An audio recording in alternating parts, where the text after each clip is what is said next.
Hi guys, welcome back to Kavita की कहानी। कैसे हैं आप सब लोग। और चीकू की हालत देख के आपको पता चल ही गया होगा, चीकू इज नॉट वेल। तो अभी जस्ट हम लोगों ने दिखाया है इसको, उसके पीडियाट्रिशियन को, और चीकू को टॉन्सिल हुए हैं बहुत सिवियर। इवन मतलब डॉक्टर ने हमें यही चीज़ बोली कि आप मान के चलिए कि 3 दिन इसको सिवियर रहेगा। और खाना पीना तो खैर बहुत ही दूर की बात है, लिक्विड डाइट पे रहेगा, वो भी खा ले तो। और इन केस अगर 3 दिन में नहीं होते हैं इसके ठीक, तो फिर हमें काफ़ी सारे टेस्ट हैं जो करवाने हैं। तो होपफुली आज डे 1 है कि कितना सही होता है कितना नहीं सही होता है ना। ताता हो गए कमाए, तुम बीमार हो गए।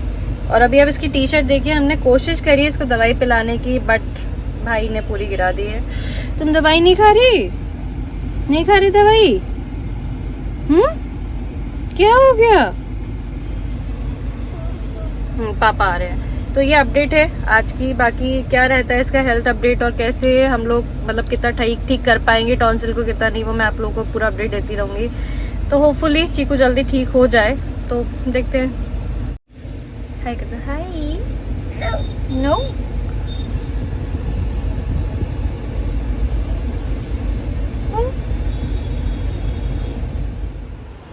तो गुड मॉर्निंग फ्रेंड्स। कल का दिन थोड़ा सा हेक्टिक गया। कल पूरे दिन चीकू को बहुत दिक्कत हुआ। वो पानी भी पी रहा था तो वो इतना ज़्यादा रो रहा था। वो मतलब यूजुअली उसको खाना खाना बहुत पसंद है, उसको जूसेस पीना बहुत पसंद है।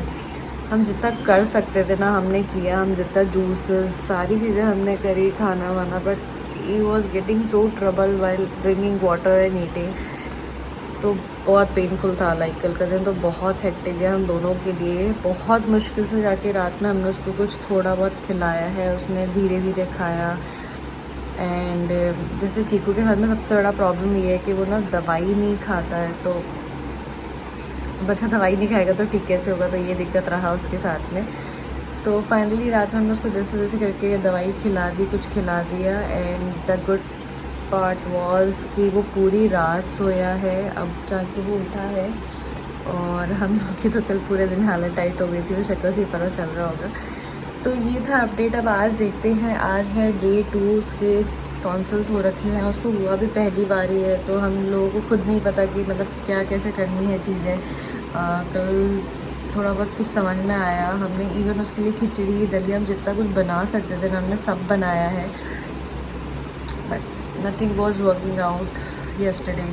Now let's see आज क्या होता है क्या नहीं है। मीनवाइल एक अपडेट और भी है। मैंने ना एजियो से बहुत सारी चीज़ें मंगाई थी, बट मुझे नहीं पता क्या दिक्कत है एजियो ऐप के साथ में। इनिशियली तो जब मैंने मंगाया तो जो भी चीज़ें आई ना उसमें जो साइज़ का नहीं था। कभी कभी होता है ना, ब्रांड टू ब्रांड आपको साइज़ का आइडिया नहीं होता। तो मैंने रिटर्न में डाला, एक्सचेंज में डाला तो एक्सचेंज नहीं हो रहा था, फिर रिटर्न हुआ जैसे तैसे करके। नाउ अभी मैंने लास्ट टू लास्ट वीक में मैंने कुछ चीज़ें ऑर्डर करी थी एजियो से, और वो सारी की सारी कैंसिल हो गई। मेरे को समझ ही नहीं आया कि एजियो के साथ में क्या प्रॉब्लम है, मतलब सही से वर्क नहीं करता है कि क्या दिक्कत है। क्योंकि पहले मेरे पास चीज़ें आई, देन जब मैंने कस्टमर केयर पे बात करा तो उन्होंने बोला कि आपके पिन कोड पे डिलीवरी नहीं होती है। तो पता नहीं क्या दिक्कत है। अगर आप लोगों के साथ में भी प्रॉब्लम होती है ना, प्लीज़ मुझे बताइए कि क्या करना है। क्योंकि एजियो पे कुछ अच्छी डील्स मुझे मिल गई थी, वो कहीं नहीं मिल रही थी। फिर मुझे कुछ चीज़ें चाहिए थी तो फिर मैंने मिंत्रा से ऑर्डर करी। तो ये था, ये मुझे एजियो वाला से कुछ समझ में नहीं आया यार, पता नहीं क्या है इसका दिक्कत।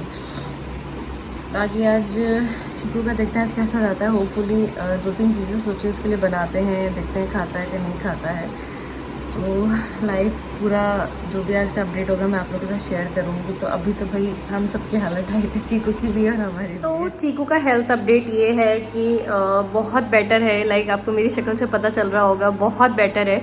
आज उसका 3rd डे है एंटीबायोटिक्स का, और उसको बहुत असर हुआ है। अच्छी चीज़ ये थी कि कल उसने प्रॉपरली अपनी एंटीबायोटिक्स ली थी मॉर्निंग टू नाइट में, तो उससे बहुत बेनिफिट हुआ। दूसरा प्रॉब्लम जो ये हुआ, उसको दवाई लेने से उसको कॉन्स्टिपेशन हो गया। क्योंकि उसको टचवुड उसको कॉन्स्टिपेशन का बिल्कुल भी प्रॉब्लम नहीं है। मतलब बहुत रियरली उसे शायद 3 या 4 बार थ्रू आउट उसके हुआ है उसको कभी, या टीथिंग के टाइम पे उसको हुआ था। उसको नहीं होता क्योंकि वो प्रॉपरली खाना खाता है, सारी चीज़ें होती हैं। तो खाना तो खैर उसका भी 2 दिन से बिल्कुल ही बंद हो गया। मतलब उसको भूख लग रही थी, वो खाने को देख रहा था, वो बोल रहा है कि मुझे खाना खाना है, लेकिन जैसे ही एक बाइट लेता उसको इतना पेन हो रहा था, वो रोने लग जाता था। हमें इतना बुरा लगा है ना, लाइक हमारे जो 2 दिन गए ना, हम दोनों जानते हैं हम लोगों ने कैसे मतलब उसको मैनेज किया है, क्योंकि यूजुअली भी जब बच्चा भूखा होता है तो वो कितना ज़्यादा चिड़चिड़ करता है, और ऐसे टाइम पे जब बच्चे को भूख लग रही है, वो खाना नहीं खा पा रहा, तो उसकी क्या ही कंडीशन होगी। तो ये हुआ। होपफुली अच्छी चीज़ ये है कि रात से वो बहुत बेटर हुआ है। उसने नारियल पानी भी पी लिया था, उसने दलिया के ओट्स उसने खा लिए थे, दलिया हमने बनाया था उसने नहीं खाया, बट अभी बहुत बेटर है। आज मॉर्निंग में उसका कॉन्स्टिपेशन का जो प्रॉब्लम हो रहा था वो उसका ख़त्म हो गया। और ये आ गया यहाँ पे चीकू। हाय, तुम बीमार हो गए? हाँ, तुम बीमार हो गए थे? नहीं हुए थे बीमार? नहीं हुए थे? तो ये उसे हुआ, बट अभी बेटर है। अभी बेटर हो? हाय कर दो। हाय हाय गाइस।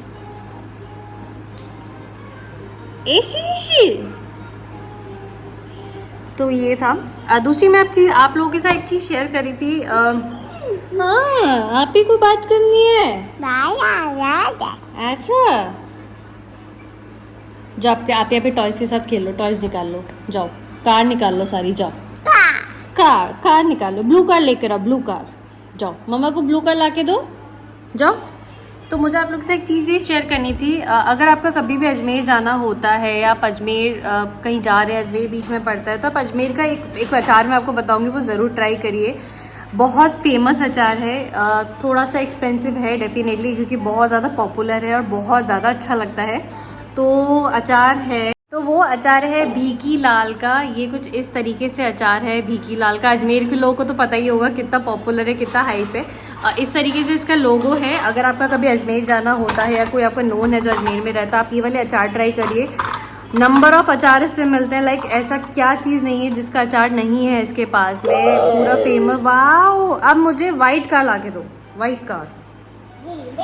ये देखिए ट्रैफिक जैम होने वाला है थोड़ी देर में, तो आप ट्राई करिए।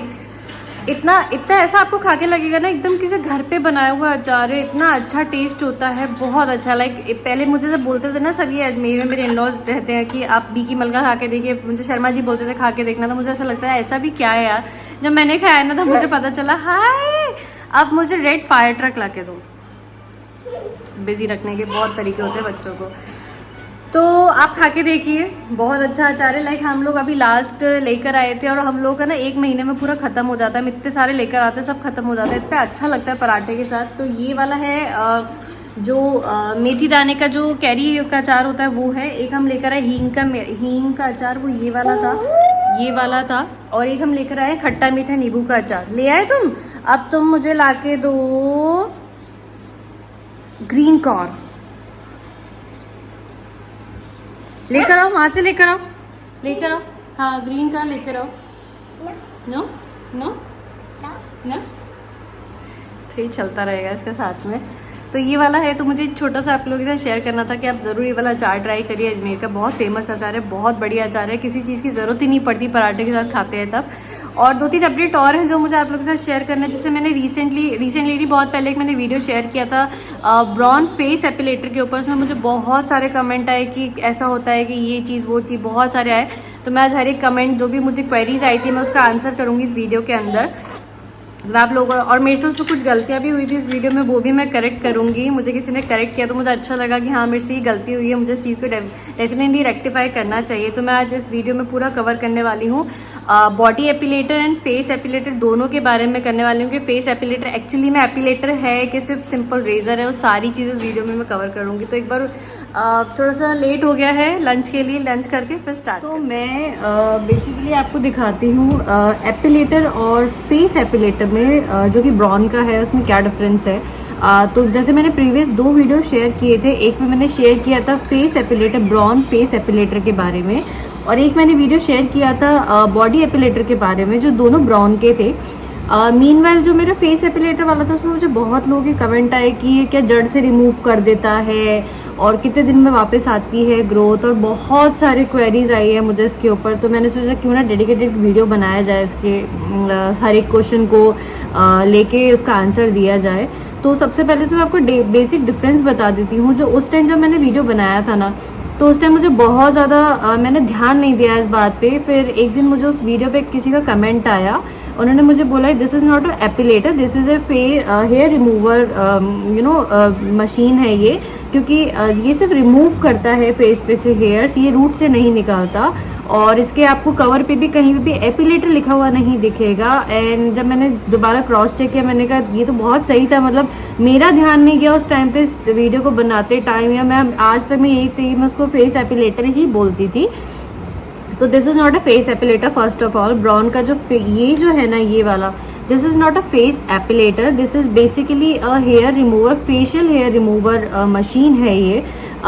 इसमें बस डिफरेंस ये है कि ये बहुत ज़्यादा स्मूथ है। अगर मैं बाकी एपिलेटर बाकी जो मैंने face remover, facial hair remover वाली जो चीज़ें यूज़ करी हैं उसके कंपैरिजन में अगर मैं इसको कंपेयर करूँ तो ये ज़्यादा कंफर्टेबल है, बहुत इजी टू यूज़ है, आप इसे कैरी कर सकते हैं। All you need to do is मतलब इसके अंदर एक सेल है जो आपको चेंज करना है। ये देखिए इस तरीके से सेल है, वो आपको चेंज करना है, तो आपको सिर्फ यही चीज़ करनी है। बाकी जो फेशियल रेज़र और ये सारी चीज़ें होती हैं ना, उसमें दिक्कत ये रहती है कि आपको 2 से 3 बार की यूज़ में रेज़र चेंज करना पड़ता है। और रेज़र बहुत ज़्यादा मैं बहुत ज़्यादा प्रेफर नहीं करती रेज़र को यूज़ करना, मैं पर्सनली। ये बहुत इजी टू यूज़ है और छोटे से छोटे फाइन से फाइन जो हेयर होते हैं ना वो निकल जाते हैं। इसी के साथ ही मुझे किसी का कमेंट आया था कि उनको पीसीओडी की प्रॉब्लम है और उनके बहुत ज़्यादा हेयर ग्रोथ है फेस के ऊपर। तो देखिए पीसीओडी और पीसीओएस के बारे में मुझे बहुत ज़्यादा नॉलेज नहीं है, टू बी वेरी ऑनेस्ट मुझे नॉलेज नहीं है। All I know is that कि हार्मोनल इम्बैलेंस के चक्कर में आपको बहुत सारा प्रॉब्लम रहता है। जैसे मेरी सिस्टर है, उनको भी ये प्रॉब्लम है। तो इसमें बेसिकली क्या होता है, आपका हेयर ग्रोथ बहुत ज़्यादा होने लग जाता है। तो उन्होंने मुझे बताया कि उनके फेस पे बहुत ज़्यादा हेयर्स है और मतलब उनको ये जानना था कि कैसे वो निकल सकते हैं क्या। तो देखिए बहुत ज़्यादा जब हेयर ग्रोथ होगी ना तो फेस इससे नहीं निकल पाएगी, क्योंकि कभी कभी हुआ था जो साइड लॉक्स होते हैं ना, जब मैंने इनको निकालने की कोशिश करी तो थोड़ा सा ये अटक गया बीच में। तो आप क्या कर सकते हैं, आप उन्हें कट डाउन कर दीजिए, अपने साइड लॉक्स हो गए या बहुत ज़्यादा अगर बड़े बड़े आपके बाल है ना फेस के ऊपर, आप उनका हल्का सा कट डाउन कर लीजिए, सीजर से कर लीजिए, कैसे भी कर लीजिए, रेज़र मत यूज़ करिए, सीजर से कर लीजिए। फिर जब वो छोटे हो जाएँ तो आप उसको फेशियल रेज़र के थ्रू आप यूज़ कर सकते हैं। इस तरीके से आप फेस के जो हेयर्स होते हैं वो रिमूव कर सकते हैं। अगर आप कंफर्टेबल नहीं है इसमें, अगर आपको लगता है, जैसे बहुत सारे लोग होते हैं वो ब्राज़ीलियन वैक्स करवाते हैं, ब्राज़ीलियन मतलब पिल ऑफ वाली जो वैक्स होती है वो वाली वैक्स करवाते हैं फेस के ऊपर। और अगर आप उस चीज़ में कंफर्टेबल है तो आप उसमें करिए। मैं टू बी वेरी ऑनेस्ट मैं फेस पे वैक्स के थोड़ा सा अगेंस्ट रहती हूँ। रीज़न इज़ दैट एक तो मेरी स्किन थोड़ी सी पतली है एंड ऑल यू नो कि बहुत ज़्यादा हाइपर सेंसिटिव स्किन है मेरी। तो मैं अगर मुझे ऐसा लगता है जैसे मैं नॉर्मल वैक्स भी करवाती हूँ ना कभी, तो उसमें भी मुझे बर्न पैचेस हो जाते हैं, तो फेस तो बहुत ज़्यादा ही सेंसिटिव होता है, इसलिए मैं फेस पे कभी भी वैक्स नहीं करती। बट अगर आप कंफर्टेबल है तो आप वैक्स के साथ जाइए अगर आपकी बहुत ज़्यादा हेयर ग्रोथ है तो, और अगर आप चाहते हैं कि कुछ टाइम बाद वो हेयर्स निकलना शुरू हो, क्योंकि अगर आप ये यूज़ करेंगे it is almost equivalent to a razor. आपने हेयर्स रिमूव किए, नेक्स्ट डे से आपकी ग्रोथ होना स्टार्ट हो जाएगी, बिकॉज ये रूट्स से हेयर नहीं निकालता। This is not a epilator, I am again saying this is not a epilator, this is simple face razor. जो सिंपल फेस रेजर होते हैं ना ये वो है, रेजर से ऑब्वियसली बेटर है, बट ये एपिलेटर नहीं है। ये उस वीडियो में मैंने गलत बोला था, उसको मैं आज करेक्ट कर रही हूँ। तो ये आपका सिंपल हेयर्स निकालेगा, नेक्स्ट डे से आपका अगेन जो हेयर ग्रोथ होती है ना वो नॉर्मली हो जाएगी। अगर आपकी नॉर्मली मेरी जितनी हेयर्स है ना तो ये बहुत अच्छा है, क्योंकि बहुत हैंडी है, तुरंत कर लो फटाफट, आईब्रोज बन जाती हैं, लाइक आईब्रोज के हेयर्स निकल जाते हैं, सारी चीज़ें हो जाता है, प्रॉपरली हो जाता है। तो और एक मुझे किसी ने कमेंट किया था कि इससे थ्रेडिंग हो जाता है, लाइक इससे आईब्रोज बन जाती है। देखिए आईब्रोज तो किसी से भी बन जाएगी, अगर आप रेजर लेके जाएंगे तो उससे भी आईब्रोज बन जाएंगी। बशर्ते आपको बनाना आना चाहिए। ऐसा नहीं है, देखिए कि अगर आपके पास में आज एक कोई इक्विपमेंट है या कोई मशीन है या कुछ भी है आपके पास में मेकअप से रिलेटेड चीज़ और वो खुद वो चीज़ें कर देगी, ऐसा नहीं होता। कोई भी चीज़ होता है, अगर आप उसको सही तरीके से इस्तेमाल नहीं करेंगे तो वो बैड रिजल्ट देगी। अब अगर मैं ये इस तरीके से मैंने इसको ऑन किया, मैं ये ऐसे कर रही हूँ, मैंने ऐसा हो गया, तो ऑब्वियसली मेरी आईब्रो में कट आ जाएगा। अब मैं इसको तो ब्लेम नहीं कर सकती ना कि इसकी वजह से मेरी आईब्रो खराब हो गई। तो चीज़ें सारी चीज़ कर सकती, जो भी फेशियल रिमूवर चीज़ें हैं, जो भी फेशियल ट्रिमर होते हैं, हेयर ट्रिमर होते हैं, वो सारी चीज़ें करते हैं। चाहे फेस पे हेयर निकालना हो गया, चाहे थ्रेडिंग करना हो गया, आईब्रोज बनाना हो गया, बट आपको यूज़ प्रॉपरली करना आना चाहिए, बहुत ध्यान से आना चाहिए। मैं अगर आपको अपना एक्सपीरियंस बताऊं तो मैं हार्डली शायद मैंने 1 या 2 बार इसे ट्राई किया है हेयर्स निकालना अपने आईब्रो के आसपास के। मैं नहीं निकालती क्योंकि मुझे आज तक वो कॉन्फिडेंस नहीं आया है कि मैं ट्रिमर से अपना आईब्रोज बना लूँ, मैं नहीं कर पाती, तो मुझे वो कॉन्फिडेंस नहीं है, तो मैं वो करती भी नहीं हूँ।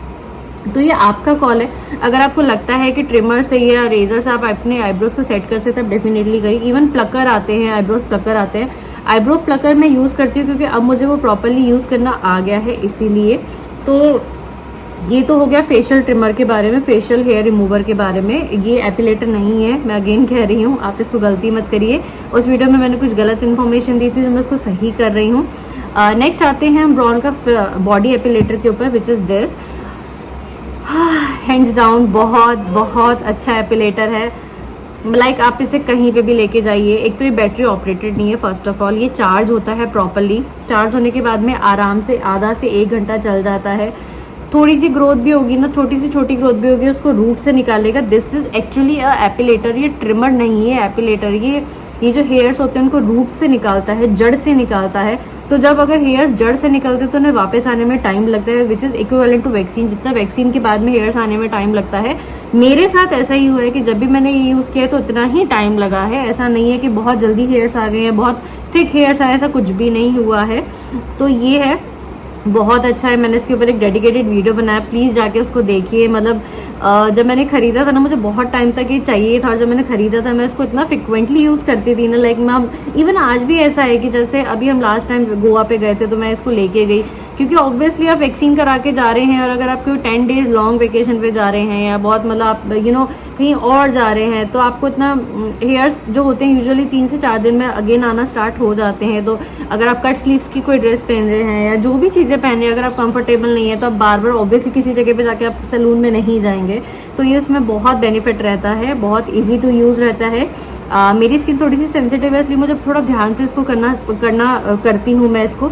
इसके साथ अच्छी चीज़ ये है कि ये दोनों तरीके से यूज़ हो सकता है, वार्म वाटर में भी, कोल्ड वाटर में भी, मतलब नॉर्मल पानी में भी। आप पानी शावर करते टाइम भी आप इसको यूज़ कर सकते हैं। और जैसे नॉर्मल वैक्सीन होती है कि आपने हल्का सा टेल्कम लगा दिया, स्किन को थोड़ा सा ड्राई कर दिया, उसके बाद आपने यूज़ किया, उसके तब भी आप ऐसे यूज़ कर सकते हैं। मैं दोनों तरीके से यूज़ कर सकती हूँ, बट जो बेस्ट वे है इसका यूज़ करने का वो ये है कि रनिंग वाटर में आप इसको यूज़ करिए, ये बहुत बेनिफिट रहता है।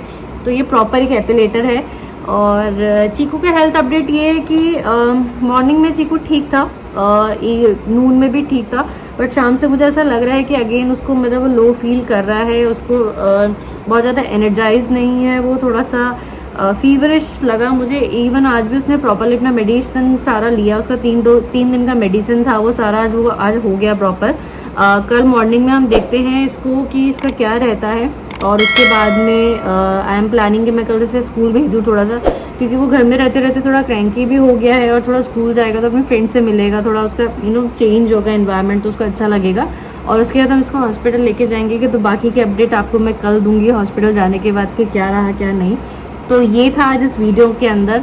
होपफुली आपको जो भी आपकी क्वेरीज होंगी ना, वो मैं जितना कवर कर पाई, जितना ज़्यादा मैं जितना मुझे याद था क्या क्या क्वेश्चंस थे उनको मैं आंसर दे पाई हूँ। और अगर आपको फिर भी कोई डाउट है तो प्लीज़ मुझे कमेंट डाउन करके बताइएगा, और मुझे ये भी बताइएगा आपको कैसा लगा ये वाला वीडियो। मिक्स एंड मैच बहुत सारी इसके अंदर इन्फॉर्मेशन थी, घर से लेके सारी चीज़ें। इसी के साथ ही बहुत जल्दी मदर्स डे आने वाला है, और मदर्स डे पे मैं आपको बहुत अच्छी न्यूज़ दूंगी, लाइक एक गुड न्यूज़ है। I am not pregnant, first of all ये गुड न्यूज़ नहीं है, बट अपार्ट फ्रॉम दैट कोई बहुत अच्छी न्यूज़ है जो मैं आप लोगों के साथ शेयर करना चाहती हूँ। और भी बहुत सारी चीज़ें हुई हैं, एंड जैसे मैंने बताया कि आई एम ट्राइंग कि मैं राइटिंग पे वापस आऊँ। तो बहुत टाइम पहले मैंने एक मदर्स डे के ऊपर एक बहुत छोटी सी पोएम लिखी थी, वो मैं उस दिन शेयर करूँगी आप लोगों के साथ में। तो स्टे ट्यून बने रहिए मेरे साथ में, और इसी के साथ मिलते हैं नेक्स्ट व्लॉग में। Till then take care, bye.